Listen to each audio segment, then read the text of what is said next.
여러분 안녕하십니까? 대구 경북 소식 전해드립니다. 대구 북구의 집단 전세 사기 의혹 사건 속보로 시작하겠습니다. 17가구가 10억 원이 넘는 전세금을 한 푼도 돌려받지 못할 처지에 놓였지만 사태 해결의 실마리는 보이지 않고 있습니다. 경찰 수사를 받고 있는 건물주는 반성이나 피해 회복은 고사하고 피해자들을 조롱하는 모습까지 보이고 있는데요. 전세 사기 피해자들을 적극적으로 구하겠다던 정부의 발표가 무색해 보입니다. 신병철 기자의 단독 보도입니다.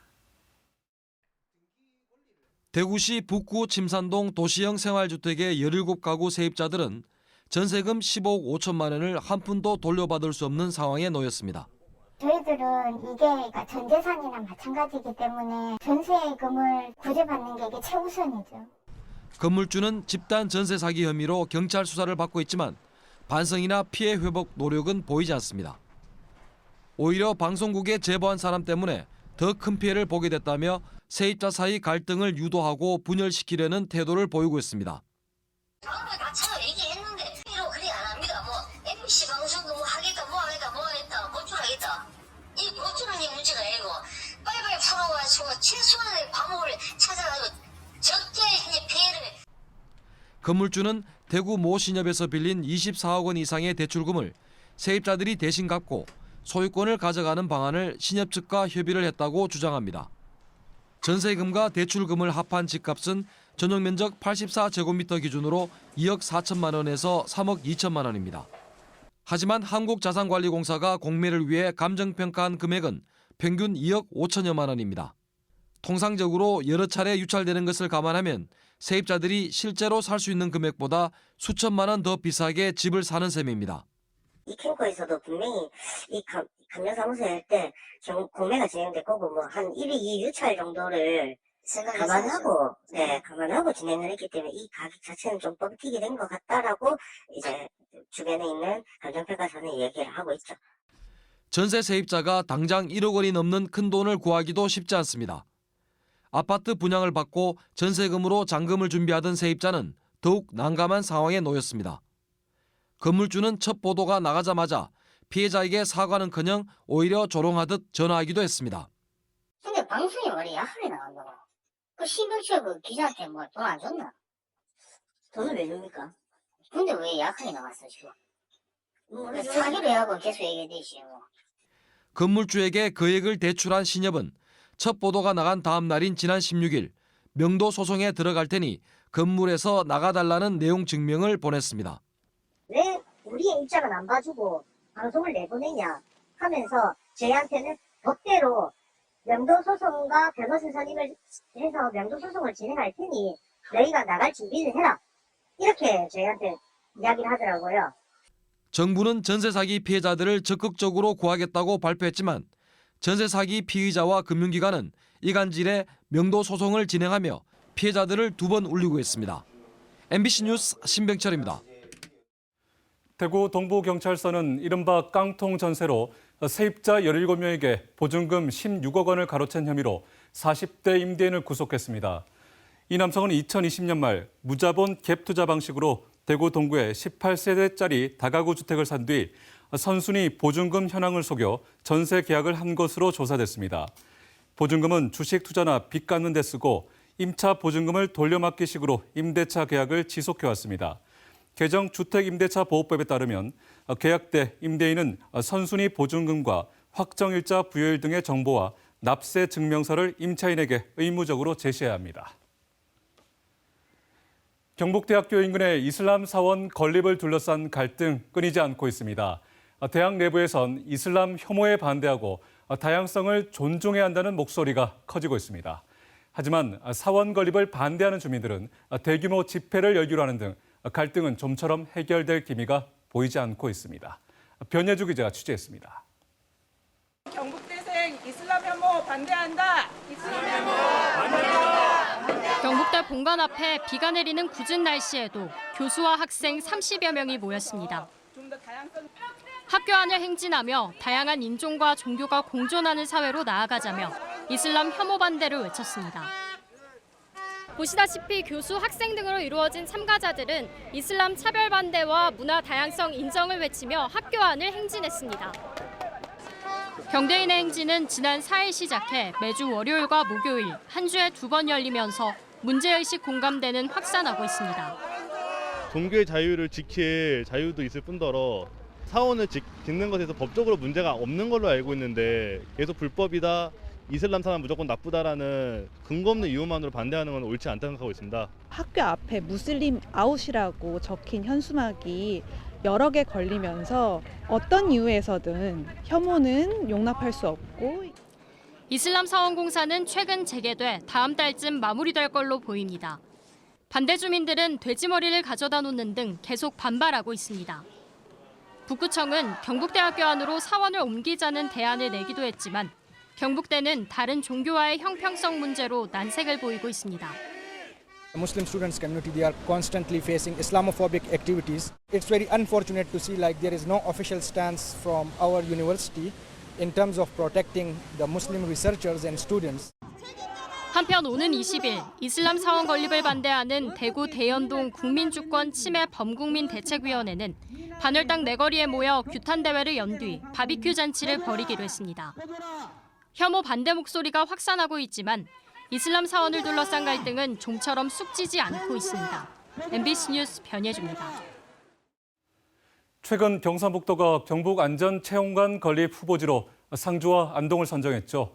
이 소식이 전해지자 포항 시민들이 강하게 반발하고 나섰습니다. 경상북도가 포항에 지키로 한 약속을 뒤집었다는 겁니다. 일이 이 지경이 되도록 지역 정치권은 도대체 뭘 했을까? 이런 비판이 거세지고 있습니다. 보도에 장성훈 기자입니다. 포항 촉발 지진 범시민 대책위는 경상북도의 무책임한 행정을 규탄하고 나섰습니다. 포항 시민 개무시하는 이철훈은 책임지고 즉시 사퇴하라! 사퇴하라! 사퇴하라! 4년 전 지진특별법에 근거해 경북안전체험관을 포항시 흥해읍 북송공원에 짓기로 협의해놓고도 갑자기 경쟁 공모로 전환해 포항을 의도적으로 배제시켰다며 분통을 터뜨렸습니다. 이철우 도지사가 손바닥을 뒤집듯이 이렇게 한 거는 그 의도가 분명히 있다. 정치적으로 저는 이렇게 보고. 지진 최대 피해 지역인 포항시 흥해읍의 40여 개 주민단체들도 규탄 목소리에 힘을 보탰습니다. 이번 결정은 지진 피해 주민들을 2번 죽이는 부당한 처사라며 당초 예정대로 포항에 안전체험관을 건립하라고 촉구했습니다. 지진 당시에는 뭐 다 해줄 것처럼 이야기하다가 지금 와갖고 엉뚱한 소리 하는 거에 대해서 참 시민으로서 분통이 터지고 화가 나는 입장입니다. 포항시 의회 역시 경상북도의 결정을 받아들일 수 없다는 입장을 분명히 했습니다. 경북안전체험관은 지진과 태풍 등 대형 재난을 겪은 포항시에 건립하는 것이 마땅하다며 경상북도가 탁상 졸속 행정으로 포항 시민을 우롱했다고 밝혔습니다. 이번 결정에 대해서는 우리 의회는 물론이고 우리 포항 시민 모두가 이해할 수가 없고 받아들일 수가 없습니다. 경상북도는 후보지 추천에 우리 포항을 제외한 이유에 대해서 시민들에게 명확하게 이유를 납득할 수 있게 설명을 해야 하고 포항 시민들이 한 목소리로 경상북도를 규탄하고 있는 가운데 지역구 김정재 의원은 공식 입장을 내놓지 않았습니다. 지역을 대표해달라고 뽑은 지역에 북구에 우리 김정재 의원께서 성명서 하나 지금 이런 상황을 시민으로서 도저히 받아들일 수가 없어요. 이번 이제 공모는 민주적 절차를 가장한 꼼수 공모에 불과하기 때문에 경북도와 이철우 도지사가 책임을 져야 하고 무엇보다 지역 정치권이 침묵하거나 늦장 대응한 것은 지역 정치 실종이라고 생각합니다. 포항시는 앞으로 행정안전부와의 협의를 통해 안전체험관을 포항에 건립하는 방안을 검토할 예정이라고 밝혔습니다. 이철우 경북지사는 이번 사태와 관련해 안전체험관 후보지 선정이 완료된 만큼 사업이 성공적으로 추진될 수 있도록 도민들의 이해를 당부한다는 입장을 밝혀 포항 시민들의 반발은 더욱 거세질 전망입니다. MBC 뉴스 장성훈입니다. 장애인들이 몸이 불편한 노인에게 마사지 서비스를 제공하는 안마 바우처라는 제도가 있습니다. 그런데 포항의 한 안마원이 이 제도를 악용하다가 적발됐습니다. 정부에서 주는 노인복지금은 물론 장애인 급여까지 부정수급한 건데요. 해당 원장은 빼돌린 돈으로 호화 생활을 하면서 직원들에게는 갑질까지 했다는 주장이 나왔습니다. 배현정 기자가 보도합니다. 보건복지부 지정업소라고 홍보하고 있는 포항의 한 안마원. 이곳의 손님 대부분은 정부 지원금인 안마 바우처를 지원받는 노인입니다. 안마 바우처는 연간 48회까지 받을 수 있지만 대부분 실제 이용하는 수는 10회 미만에 불과합니다. 4번이니까 5번밖에 안 받았어요. 네. 하다가 바로 날 주는 동시에 바로 맡겼어요.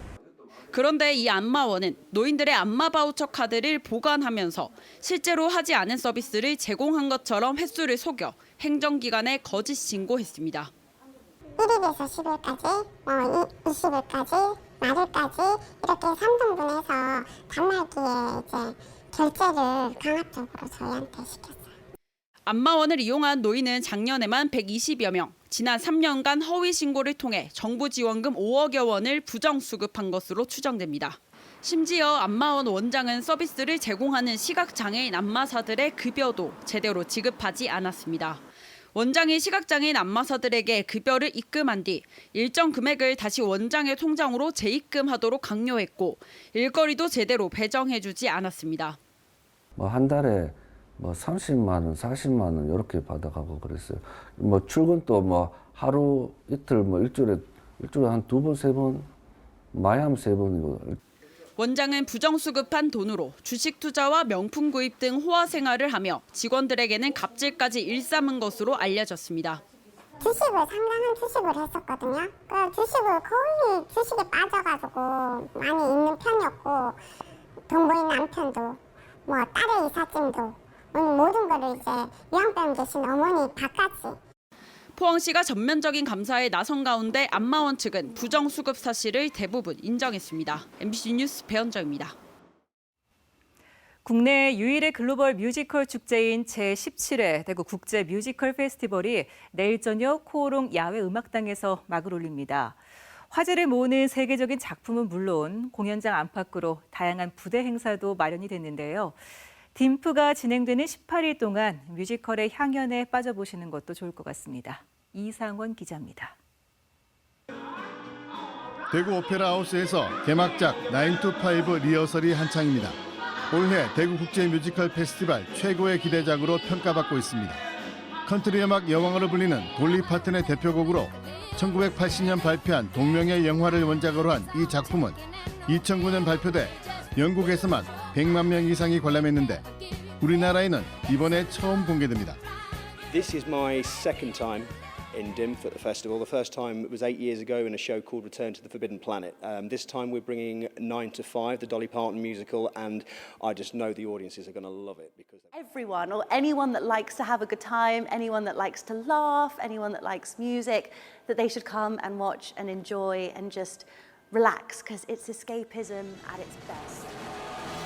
축제 폐막을 장식할 작품은 카자흐스탄 뮤지컬 노자 바글라노바입니다. 최근 무서운 기세로 성장하고 있는 카자흐스탄의 실력과 뛰어난 작품성을 보여줍니다. 이 밖에 국립정동극장이 제작한 비밀의 화원을 비롯해 영국, 독일, 프랑스 등 6개 나라 19개의 뮤지컬 작품이 선을 보입니다. 작품을 부담 없이 즐길 수 있도록 최대 50%의 할인 혜택을 제공하는 반값 뮤지컬, 만원에 관람할 수 있는 만원의 행복 티켓 같은 이벤트가 준비되어 있습니다. 무료 공연인 딤프 대학생 뮤지컬 페스티벌, 전문 안무가의 안무 클래스, 뮤지컬 음악감독 특강, 스타 데이트 등도 합니다. 2006년 개막해 올해로 18년째를 맞는 딤프는 국내 유일의 뮤지컬 축제로 뮤지컬 산업 성장과 활성화를 이끌고 있습니다. 창작을 증진시키고 또 발전시키는 데서 굉장한 많은 그런 어떤 영향을 미치고 있는 그런 페스티벌이라고 생각합니다. 뮤지컬을 쓰고 작곡가나 작가들 모두 이 무대에 한번 오르고 싶어서 다들 굉장히 오랫동안 열심히 준비하고 계신 그런 무대에 올 수 있어서 정말 영광이고요. 제17회 딤프는 다음 달 5일 저녁 세계 114개 나라로 송출되는 피날레 딤프 어워즈까지 18일간의 대장정을 펼칩니다. MBC 뉴스 이상원입니다. 제43주년 5.18 기념식에 대구와 경북 공직자들도 대거 참석했습니다. 광주 5.18 민주묘지에서 열린 기념식에는 정부 주요 인사와 유족 등 3천여 명이 참석했는데 이철우 경북도지사와 김종한 대구시 행정부시장을 포함한 지역 인사들도 대거 참석했습니다. 기념식 이후 이철우 지사와 강기정 광주시장은 광주와 경북 출신자 묘역을 번갈아 참배했고 대구시도 달빛동맹 교류 협력 강화를 위한 간담회를 가졌습니다. 이틀 전 대구 문화방송이 보도한 11살 초등학생 강제추행 의혹 체육관장이 구속됐습니다. 대구경찰청은 체육관장 20대 정모 씨를 미성년자 강제추행 혐의로 구속했습니다. 정 씨는 지난 3월 자신이 운영하는 체육관에서 권투를 배우러 온 11살 남자아이의 바지와 속옷을 강제로 벗기고 신체 부위를 만지는 등 추행한 혐의를 받고 있습니다. 해당 관장은 추행 혐의를 부인하고 있는 것으로 파악됐습니다. 구미 3세 여아 사건과 관련해 대법원이 아이 바꿔치기 혐의를 받는 친모에 대해서 최종 무죄 판결을 내렸습니다. 대법원 3부 오석준 대법관은 미성년자 약취와 사체 은닉 미수 혐의로 기소된 성모 씨에 대한 재상고심에서 아이 바꿔치기 혐의를 무죄로 확정했습니다. 숨진 아이를 발견하고 숨기려 한 사체 은닉 미수 혐의에 대해서는 징역 2년에 집행유예 3년을 선고한 원심을 확정했습니다. 1, 2심에서 모두 유죄로 인정해 징역 8년을 선고받았는데 지난해 6월 대법원에서 증거 부족으로 파기 환송한 데 따른 재판으로 형이 최종 확정됐습니다. 대구경찰청이 뇌물수수 의혹이 제기된 전직 경찰 총경을 입건해 수사하고 있습니다. 수년 전 퇴직한 전직 총경은 대구의 한 경찰서장으로 근무하면서 같은 경찰서 소속 경찰관에게 승진 청탁과 함께 1,000만 원 상당의 돈을 받은 혐의를 받고 있습니다.